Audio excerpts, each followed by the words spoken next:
Good morning, everyone. And so for our friends in Europe and the Middle East, good afternoon, good evening for you.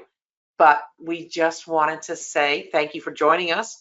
And my name is Christina Baxter, and I own Emergency Response Tips, where we provide kind of operational solutions and guidance on emergency response and emerging threats. And I'll turn it over to Scott to say hello. Hi, my name is Scott Hartley. I'm the CEO of ProEngine Inc. Really, the purpose of these webinars is to just provide educational aspects to first responders, to users of our products, as well as first responders trying to deal with some of these threats. Primarily meant to be educational. We prefer that you ask a lot of questions, so there is the ability to write in some of those questions. So we will have a time period to handle that at the end of the session, but we're looking forward to presenting that stuff to you today. Okay, well, I think we'll turn off our cameras for now just to give everybody a bit better flow here, but we're going to go into a lot of irritants today. And when we talk about irritants, I just want to make sure we're all on the same page. Now, first off, this is part of the ProEngine Academy series of presentations. We are recording this presentation. Let me just actually go up there and make sure it says it is. Yes, it's being recorded. So that way, if you want to go back and see different portions of this later, you are more than welcome to. One of the things that we do with the ProEngine Academy is try to provide information that's operationally relevant to the emergency response community and to provide a broader view of not just the ProEngine products, but other products and things that you can do to help yourself in the field with some of this. Now, as we talk about the irritants today, I want to remind you that we're not only talking about the commercial irritants, but also a lot of the homemade ones that we're seeing more and more recently. And they present a bit of a different problem for us operationally. So if we just go through and talk about riot control agents, the OPCW, Organization for the Prohibition of Chemical Weapons, recommends 17 different RCAs. Reality is, operationally, we usually see the 4 that you see in red over to the right. So chloracetophenone, so I'll just call it CS. Okay, capsaicin, the OC sprays, and then the PAVA, which is the pseudo-capsaicin. Those are some of the main ones that we see today. But one thing that we have to remember with all of these is that they are presented to us operationally as aerosols. They are generally a solid that's dispersed in air. And the problem we have with that is many of our detectors today can't measure aerosols. And so the good thing is there are other parts of the components of the mixture. So there are propellants, there's surfactants, there's different mixtures that are added to make the material either shoot longer or stay in the air longer, those types of things that we may have the ability to detect as well. But we're going to focus in on trying to detect the actual threat material because that will help us with determining what our next steps need to be. So in terms of the ones I'm going to focus in on are going to be mace, which actually that brand is not seen as much now, but more of the saber type of devices, which are CS mixed with OC.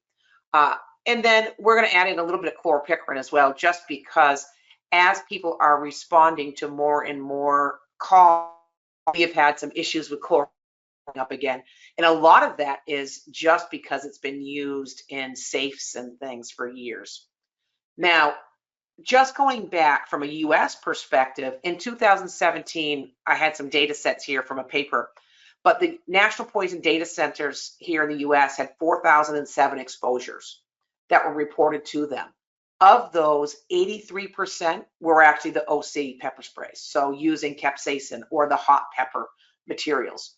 We had 12% that were the traditional mace, and then the others had the CS added in or other materials, or they just didn't know. So when we start looking at these things, we have to remember from an OPCW perspective, these materials aren't supposed to be used in warfare, but can be used in a law enforcement domestic riot type of incident.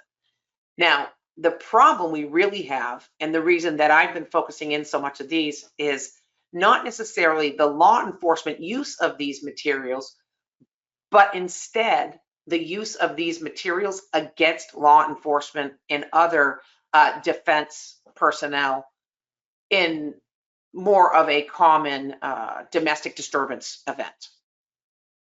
So with that, a lot of the materials are homemade.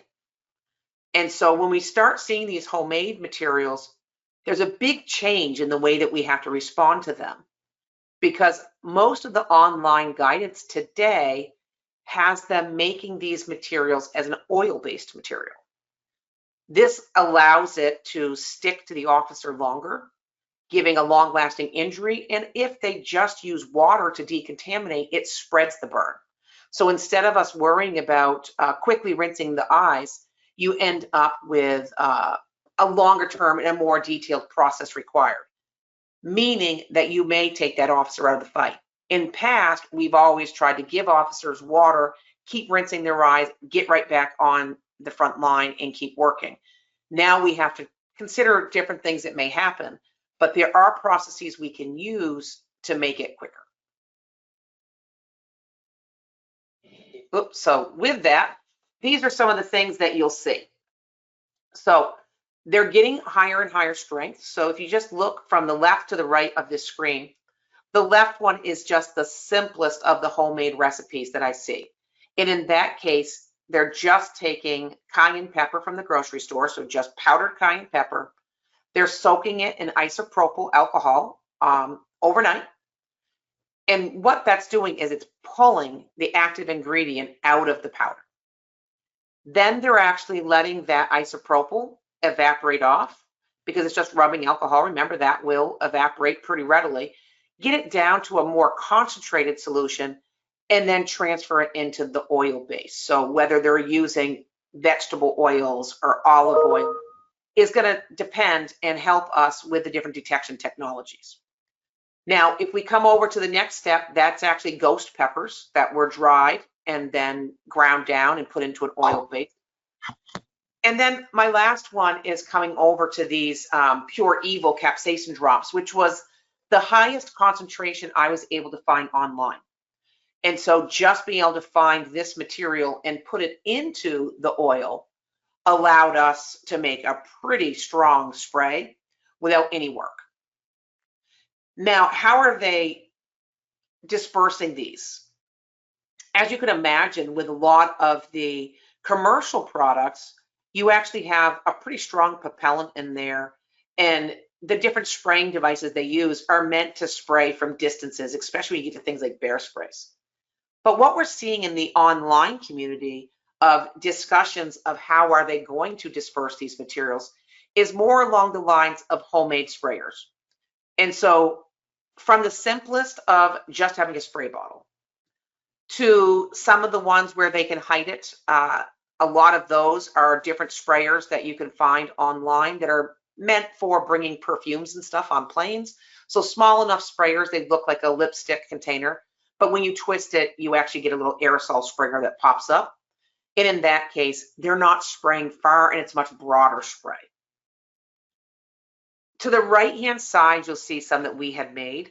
And these were just following some patterns that were online. And in this case, we took men's shaving cream containers, sprayed out all the shaving cream, let that propellant completely get out of the container, drilled a hole in the bottom of the container once the propellant was out, rinsed the container with water to remove all the residual of the materials that were there, and then filled the container with the pepper spray, the homemade pepper spray. You can see on all the way to the right-hand side of the screen, on this bottom one, you can see that there's a little valve here. And so what's happened is we've epoxied on a bicycle tire valve here. And what they've done is epoxied these on here and then used the hand pump to pump this back up and get the pressure behind it so they can spray farther. As we did follow these recipes that were online, realized we can actually make quite a device that sprays a distance without actually having to go and buy anything special. Now, kind of funny anecdotal story, funny if you're from our side of the house, the emergency response community, They no longer, they do recommend not using an electric pump device to pump these back up, because if you over pressurize, as you can imagine, the container goes, and then there becomes a problem for the people that are standing there. So there's been a few incidents, and now they've replaced it saying use a hand pump until you have enough pressure you cannot pump it anymore by hand. So these are the types of sprayers that we're seeing. And I'm going to go on to the next and just kind of show you the problems. And so if we come into the first one, this one was just walking into a courthouse. The chemical weapon, so we've heard at first, because, you know, big river, small town, yeah. It wasn't a lethal chemical attack, but they sure thought it was one. This is Wave News 11. I'm John Bull. Police say a man walked into the Breckenridge County Courthouse wearing a gas mask and military vest and sprayed several officers with a homemade solution to burn their eyes. Wave News reporter David Ochoa tells us what was in that spicy solution. Yeah, hot sauce and black pepper might make a good combination on some foods, but they're definitely not something you'd want in your eyes. Add rubbing alcohol to the mix, and it's even worse. 2nd Street in Hardinsburg was closed and filled with law enforcement Tuesday morning. Yeah, all 4 intersections were closed off. You could not come anywhere around this area. Josh Capshaw knew something. So I'll stop playing that one for now, but just to put it into perspective, this was a standard courthouse. There was no pre-warning of an issue. And the person came through and just started spraying homemade pepper spray at the officers who were doing this screening and scanning of bags coming into the courthouse. So that's the type of thing we're up against. Now, to the right-hand side, these ones were in Fullerton, California, and these were pepper sprays being used in place of other weapons for robberies. Now, I like to show this one because I just think it's perfect for these people that have tried to do this. They actually went after the wrong person. They went after a U.S. Marine and tried to steal his car. He had glasses, so the pepper spray really didn't affect him in the eyes as much. And he turned around and was able to take down the people pretty quickly, because you don't mess with a U.S. Marine. So that is kind of anecdotally, it stopped these young kids from doing robberies using the pepper sprays, but it has been a problem around the world, not just in the United States. But just to put it into perspective, it's not isolated. We're seeing more and more of different types of events, not necessarily just our different protests and things where we see it the most, but seeing these irritants used as weapons more and more. A lot of that is they've just been in the news, which makes it more interesting to people and realize what they can do. So some of the bear sprays and some of the homemade sprays, but more and more becoming a problem. Now I'm going to turn it over to Scott to talk a little bit about detection technologies that we're using in the field to measure this, and then we'll come back into protection and decon as well. So Scott, over to you. So today we're going to talk a little bit more about the AP4C and how it can be used in response to these materials. So I assume some of you or most of you will have some sort of background associated with this, but I'll just go into a little bit of the overview. It is important to discuss like the operation of the device because it does impact the response that we're going to see from these different materials. It's kind of pretty fascinating, actually, in some cases with it. It's doing what it's supposed to, but we actually learn stuff about some of the compounds and the materials that we didn't know that exist. But the overall flame spectroscopy process works by having an energy source. You apply the energy source to incoming materials, and certain elements have a response in the visible spectrum here. So here we can see calcium, copper, and potassium being exposed to a flame. Each of those have a unique spectral response that's specific to that element and that element only. The second principle of it is the amount of emissions that are produced are directly correlated to the number of atoms. So the more materials you have present, the larger the intensity. So it's both a quantitative and qualitative process. The next slide will actually have a video explaining kind of what's going on inside the detector, and and that'll hopefully give us a little bit more information on that, and I'll walk you through that whole process. So what we're seeing here is a flame. So we're using a hydrogen flame. Hydrogen's a very hot burning material, and it allows us to do that. But ahead of the detector is a pre-burner. So what the pre-burner does is, because you can, in some cases, have hydrocarbons, it helps keep them from going outside of the detector. So that it acts as a pre-burner inside of there, kind of acts like a silencer on a weapon. And see, what you're seeing here is the material being pulled through via a fan, and you're then looking for the spectral response. Again, what we're doing is we're exciting the incoming atoms, and as they become excited and become relaxed, they produce visible light. What we do is we capture that light through a series of lenses, and then we're using a CMOS sensor. So a CMOS sensor allows us to collect the spectral response of the materials in the visible spectrum. It's a little bit different. AP4C that we're talking about is different from the AP2C, but one of the reasons why we can get the 5 channels in the AP4C is using the CMOS technology. So it allows us to collect that light energy and correlate to something that a processor can see and analyze with it. So again, the process, a couple things is relative to this that we talked about is, first of all, there are no filters between the incoming airstream. So that means that's the reason why we can see some of these aerosol threats that you're seeing with this sort of nature of that. If any of the detectors that you're using have a filter in the incoming stream, that'll preclude, in many cases, your ability to see aerosol threats. And that's important specifically for these types of threats because they are aerosol driven materials. And so that obviously impacts that aspect of it. And the aerosolization, as we're going to talk about and show you in some of the examples, becomes very important. And that's one area that you'll see very different responses from different solutions and even different manufacturers, materials, and even potentially from time frame to time frame from that. So around the detection of what we're doing. So again, the AP4C way to look at it is we're doing spectroscopy, but we're focusing on core elements. So we're giving you the accuracy of kind of the gold standard when it comes to chemical detection or GC mass spec or mass spectroscopy processes, but they're collecting information over thousands of wavelengths and comparing it to known, looking for peaks and transmission peaks and valleys and being able to determine materials from that. In that case, it takes a sample and takes expensive machine and a number of minutes in order to do that. In this case, what we're doing is we're doing real time, multiple times a second, giving you an output every 2 seconds. But we're looking for key functional groups. So as it pertains to the materials that we are trying to see here, the AP4C has really 5 channels. Has a phosphorus, nitrogens, hydrogen-nitrogen bonds, hydrocarbon, arsenic, and sulfur.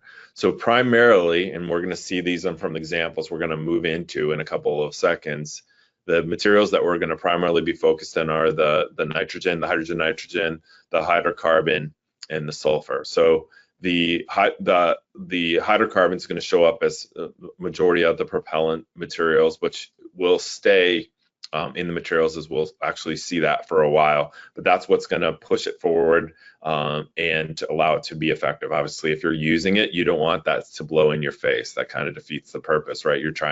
People that are using it are trying to push it onto someone else. And so if it doesn't go very far, or it blows up in your face, it's going to defeat the whole purpose. So the propellants are an important aspect of it, and then certain things to keep it aerosolized for longer periods of time.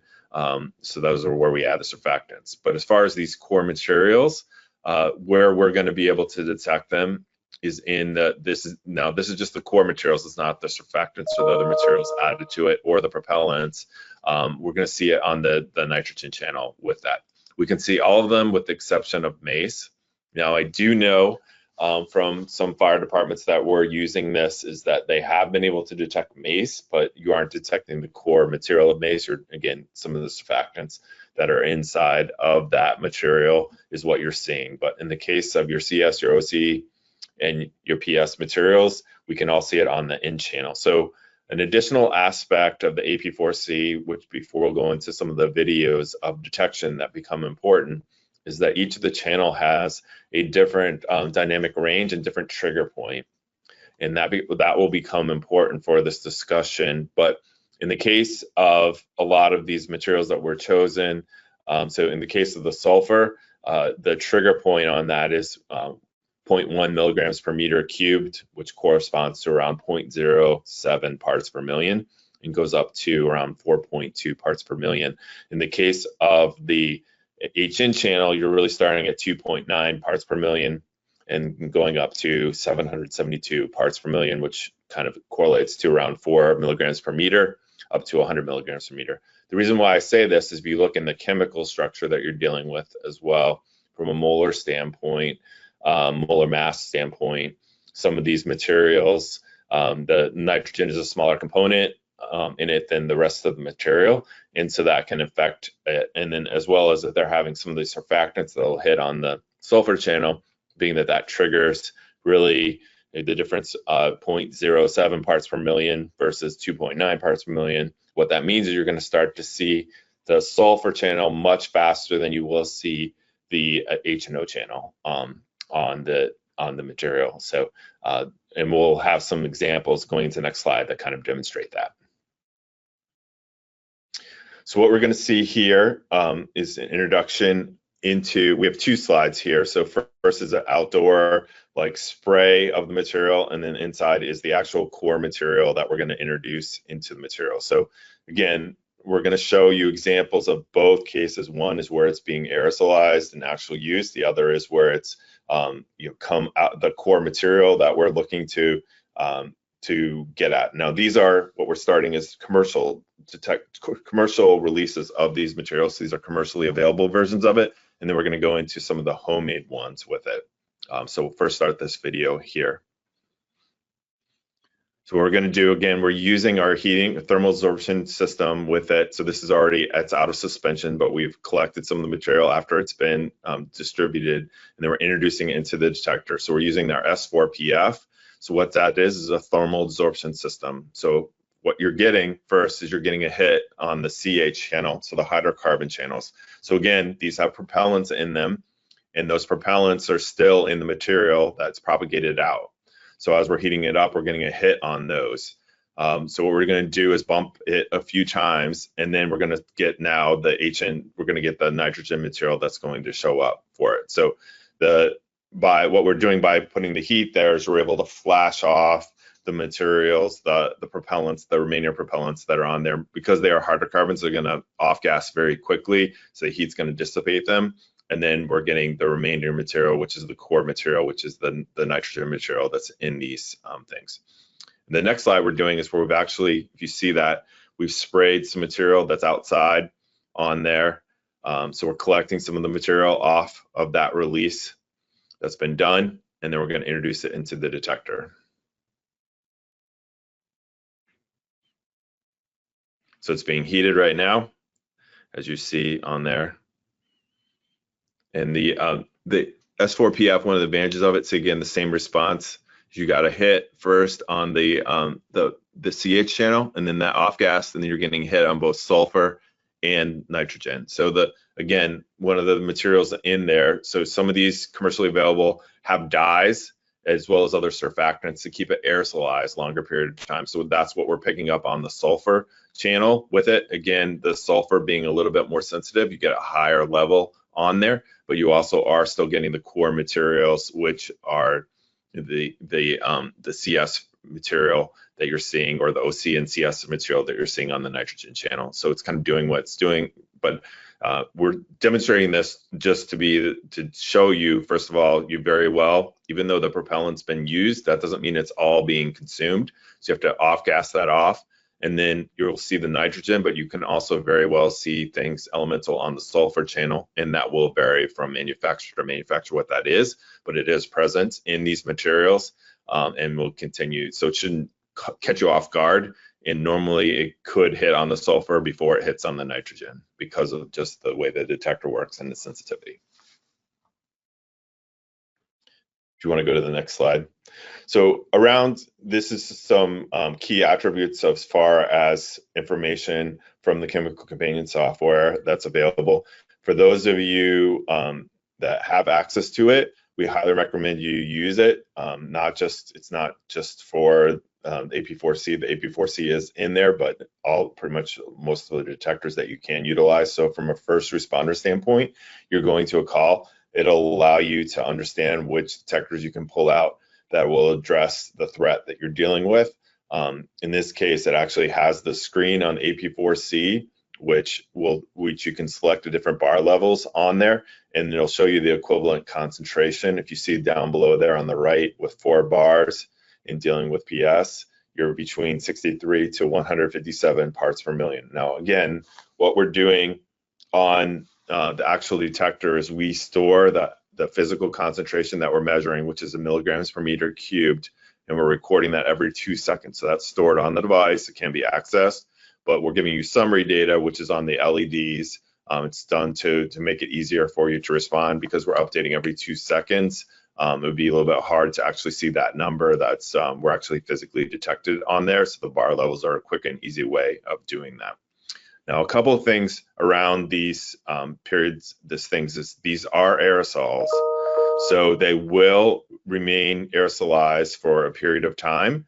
And so a lot of times when first responders do get called into there, they're wanting to verify that it has been taken out of service. Now, it's important to note the environmental conditions, who the manufacturer of the materials were, particularly the particle size and the component of the actual spray will drive how long it stays in an aerosol form.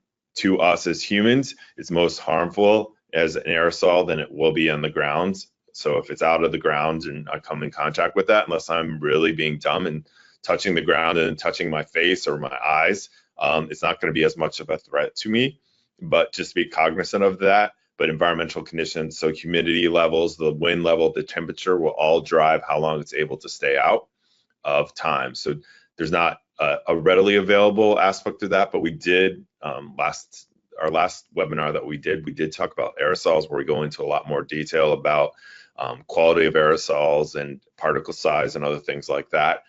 So I do recommend, if you guys want to dig further into looking at aerosols, that's a good thing that you can do to read on that. But again, if you're at the time of spraying and have a detector out, it very well most likely will see first, you get your first hit on the propellant, and then residual materials will come through. And then if you're wanting to check an area to say, okay, where do I need to clean up? And we're going to talk about how to do cleanup and a little decon on this.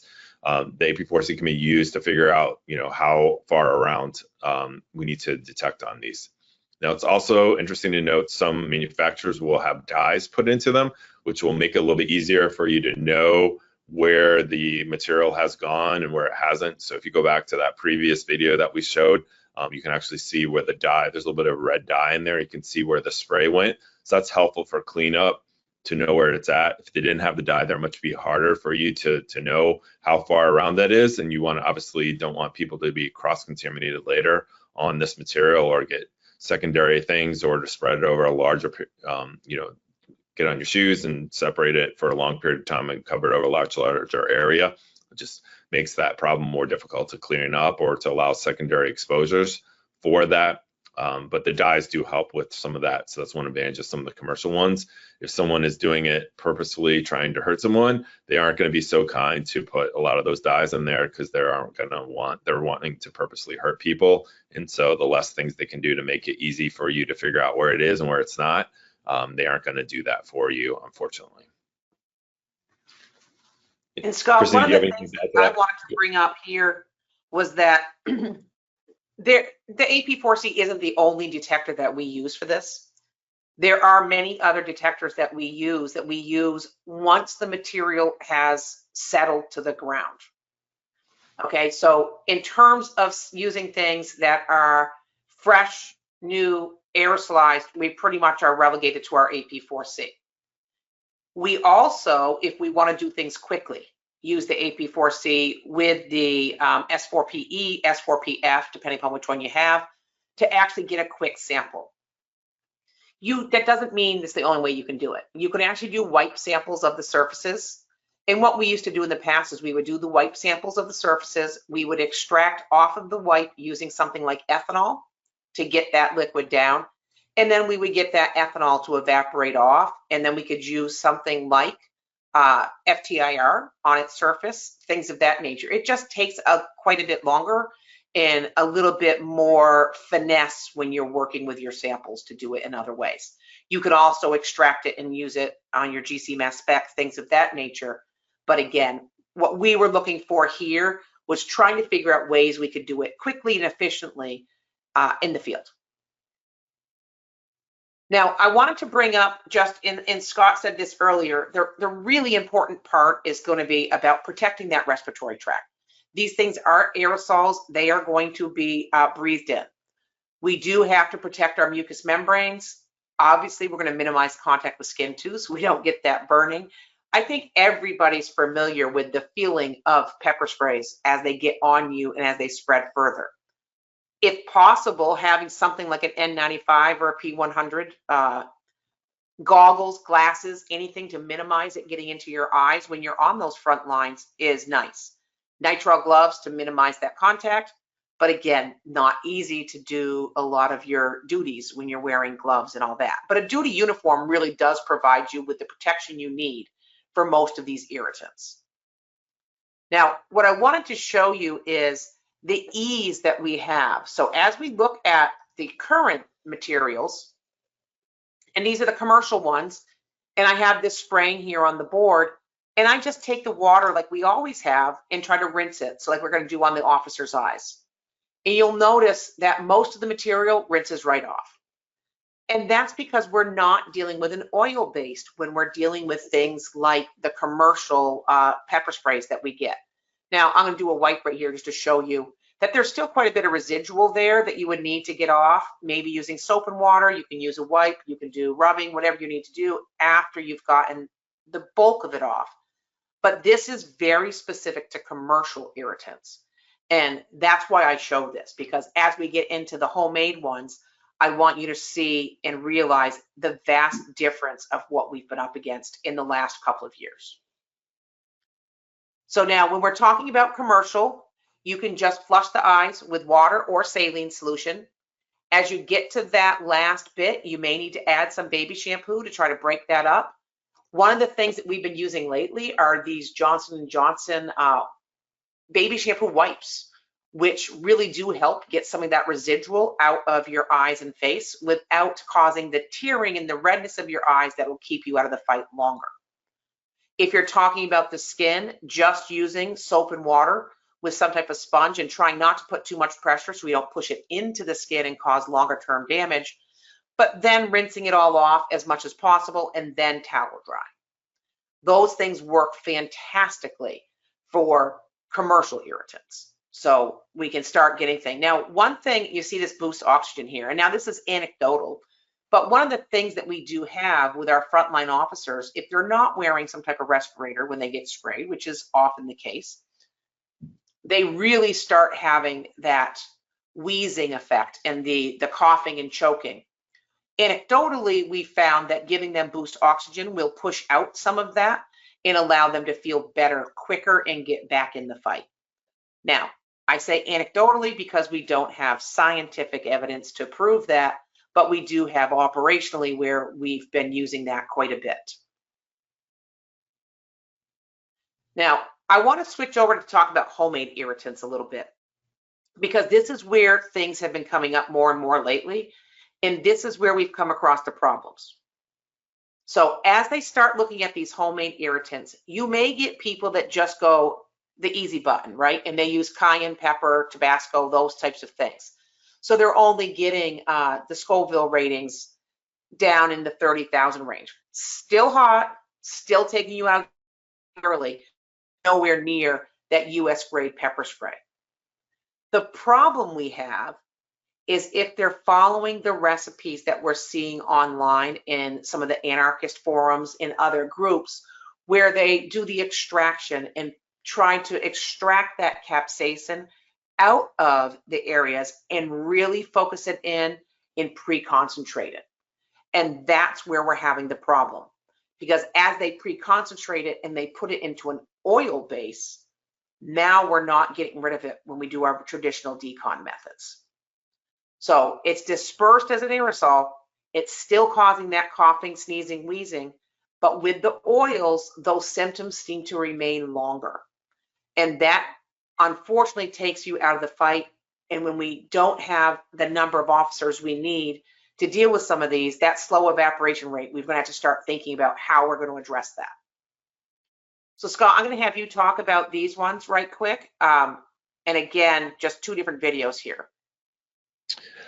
So around these, so these are some commercial variants that we basically created. So if you see in the background, you see some commercially available or stuff you could just buy, cayenne pepper. So again, we're buying the capsaicin materials that are available through various things. Now, one of the things you're going to find is that these will have preservatives in them, and those preservatives actually will hit on the sulfur material with them. Also, we did create, we used oil, in this case, vegetable oil, to mix it up.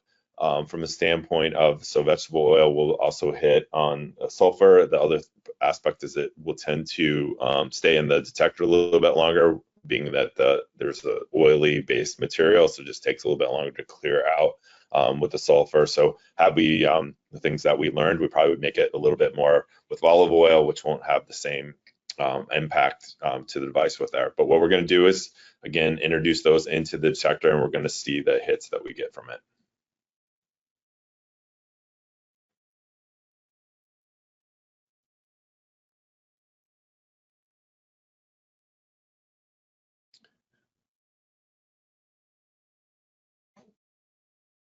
There we go. So again, we're sampling. So this is the raw, this is just the actual active ingredient that we put into there and hitting on it.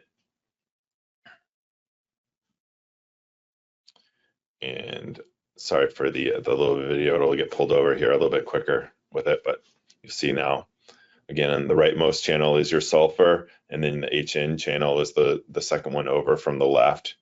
You'll see that that'll get a hit. So again, we're getting a hit first on the sulfur channel associated with that, and that's due to the preservative that's in there. Again, because of the sensitivity of the device, we're trigger at like 0.07 parts per million versus 2.9 parts per million. So you're going to see there. Now, if I wanted to go ahead and just hold it there for a long period of time, it would eventually hit on the HN channel. But for the purpose of this, is just to show you that there are preservatives and dyes in there that could directly result in this. So it's doing what it's supposed to in there. You want to do the second one here? All right. So in this case, we're actually doing one of our home mixtures on there. So actually getting it into the solution where there's dissolved materials inside, and then we're going to introduce that. So we're getting a hit because of the hydrocarbons with the oil at first.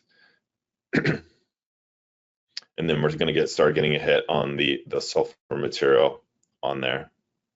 As the hydrocarbon starts to go off, because we flashed off the hydrocarbon part of it, and then the additional material on there. And now, since this is in solution, it's not going to hit as high on the in channel as you would, because just from the total molecular mass on there, but you are getting the hit on the sulfur material that's present. So both from the surfactants that are present in there, as well as some of the oils and dyes that are in there.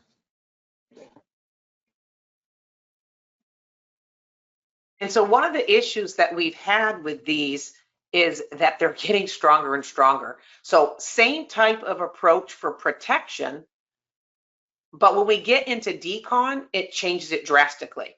So here is just one of the sprays. Okay, and I'm just adding a little bit more here. And then look what happens when I put the water on it. It actually just kind of spreads it out more. So you actually get no removal of the material using water. So what I did here is I just used a FiberTech wipe and was able to get all that material up pretty quickly and easily because it's oil-based, and FiberTech wipes work amazingly well with oil-based materials. And so that was why in some of the new kits, we actually have the FiberTech wipes rolled up in there so that the officers can just grab a wipe and start getting that material off of them. So with that case, as we talk about the homemade irritants, while we still want to be removing as much as possible, as quickly as possible, we want to start thinking about blotting first. So instead of just going straight to the water-based removal, if you have some type of wipe, obviously the more absorbent, the better off we are. So when we are playing around with these, the FiberTech one worked the best, but there's other things that you can use if you have to, cotton t-shirts, just paper towel, anything you have will help remove the bulk of the material before you start to rinse with water. And in that case, it's going to have to be a soap and water, because we have to start breaking down that oil. And this, again, I do like these baby shampoo wipes, because it does allow you to get a little bit more granularity than just rinsing like that. So if you have your crews that are there to help get your people recycled and back into the fight, that's one of the materials I would have them carry. Skin decon, same thing. Try to blot up as much as possible, minimize the spread across the surface area of the skin, because we don't want to press it either. We want to blot instead of wiping across it. Then we're going to go with our soap and water, rinse that off, and then continue to wipe the body dry to remove any residual materials. Again, this is where we really feel having your own little emergency decon kit for the personal use on officers is going to be important, because if we have, like we've always done, having water to rinse the eyes out, and now knowing that in these cases it doesn't work well, and it actually sometimes make it last a lot longer than if we'd left well enough alone. So in this case, having the wipes there, and then something like saline solution or water. The reason I put saline solution here isn't because it's anything special, but it's because when we have the bottles of water in the kits, everybody seemed to drink all their water, and then we were left with nothing. They don't tend to drink the saline because they have other issues if they do. Okay, and then some type of baby shampoo or baby shampoo wipes, and again, that boosts oxygen. And so that was where I was going to stop on the emerging threats today. Scott, did you have any more comments on those? No, I would say one of the challenges that we have with these materials is just that there isn't, even though you're quote unquote getting a mace, each manufacturer will have their own unique variants and recipes. So it's not like you're getting a pharmaceutical where everyone's in a controlled environment and you're getting the same exact chemical that's there. So every customer, every vendor has their own different mixture of materials, different things that they do to keep it up in the air, different propellants. So you get a wide variety. So in some ways, it's kind of a little bit of the Wild West. These aren't really controlled materials by any means. So there's no sort of like what amount of active material versus non-active material in there. What you will most likely see if you did the full like weight analysis is that a large percentage of these, especially with the Bear sprays, the materials are going to be a high percentage of propellant versus not propellant, because they're trying to get that material far away from the individual. So just be cognizant of that on the material with her, and not be surprised if there's other materials that show up from an elemental analysis in there. So it's just interesting with some of the tests that we did. Originally just thinking, hey, we're going to get a hit on the HN, and you're really getting a hit on some of the sulfur, and then you look at the containers and you see, oh, they've added dye or different preservatives into there. So the detector doesn't lie. It actually tells us a lot of things, and then we go back and figure out, oh yeah, that makes sense with it. But it's a nice tool to have, especially because of the aerosol type of materials that are present associated with there. And then just with some of these homemade ones, the oils just make it a lot more difficult to get off the body. But then also from a detection standpoint, they probably aren't going to be aerosolized quite as well due to the oil and just some of the methods that they use to aerosolize them, but they still will be aerosolized. And they have the potential to, because they aren't subject to some of the same restrictions, they could definitely have much higher levels of more potent materials inside of them. And so that's additional thing, just harder to wipe away, and then also more potent to basically be able to see associated with them. So that's just to be careful associated with that. Yeah, Scott, I would say when I was looking at the commercial products, I was looking at the Sabre Red series as the highest amount, because that seemed to have the highest market share of what we're seeing in personal use devices. And so with that said, about 10% of their mix is the active ingredient. Okay, so when you think about that, just 10% is the OC, okay, so the capsaicin. When we look at the homemade versions, while that capsaicin may not be as high purity, it's a much higher percentage of the total matrix. Okay, so when you start thinking about that, you have the oil, which is the carrier, but everything else is pretty high. The other thing that we did see in some of the different homemade ones by following the recipes is at the very beginning, when some of the homemade ones are sprayed out, you actually got that CH bond showing up there as well. But the CH bond there was not propellant. It was actually the isopropyl alcohol that was used in the extraction process. And so depending upon when they extracted, if it was freshly extracted, they'd have more isopropyl than if it was an extraction that happened, say, a week ago. And so playing around with those was really interesting, just following the recipes and seeing what we got for results. Now, the other thing, like you said earlier, gave really different results was depending upon the type of oil. If they used vegetable oil or canola oil types of things, or like the Crisco oils, huge amounts of sulfur. If they used olive oils, much lower amounts of sulfur. And so trying to figure out what they're doing and how, when you hit that sulfur, automatically start thinking oil-based, we got to start figuring out how we're going to get this off of people. So those were kind of the things that we were playing around with. Obviously, a lot more to come in this area. We fully expect to see more and more uses of the homemade irritants, and making sure that our personnel are protected is going to be critical, because as we get smaller and smaller numbers of officers on those front lines, their tactics are changing to try to take them out. And so we were using or seeing more of the commercial sprays, which you could rinse and keep going. Now we're seeing more of the oil-based, which takes them out of the fight a lot longer. So now our front lines get smaller and smaller quickly. I'm going to look here and see if anybody has any questions. We have the questions area. I want to remind everybody as well, and especially if this is one of your first webinars with us, Gautier's team, the marketing team, will also follow up to this webinar for all the registrants with information about how to get access to the video recording of this if you want to look at things in more detail, as well as follow up with white papers about more detail on some of the information that's out there and a different approach to how can you apply this information. And as with any of the different ProEngine Academy webinars, there are white papers, and the webinars are all available on the ProEngine Academy website, YouTube channel, as well as straight from your ProEngine team.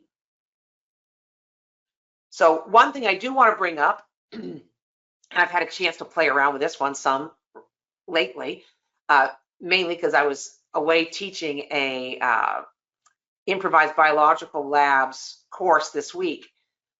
But what can we do with the AP4C series of products, not just the AP4C, but also the biospecific products, and which things can we see from a biological perspective?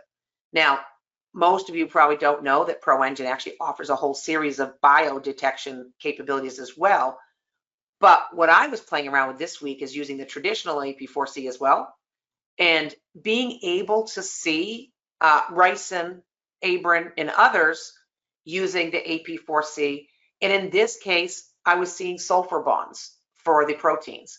And so that gives us a more way to figure out quickly, do we want to go ahead and run our PCR test? So that's what we were using as one of our pre-tests, quickly and easily in the field, to say, threat, are we going to push it towards doing PCR, sending it to the lab, that type of thing.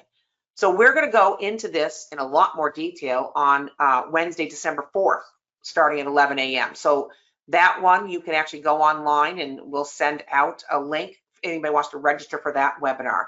But again, that's going to be one coming up soon.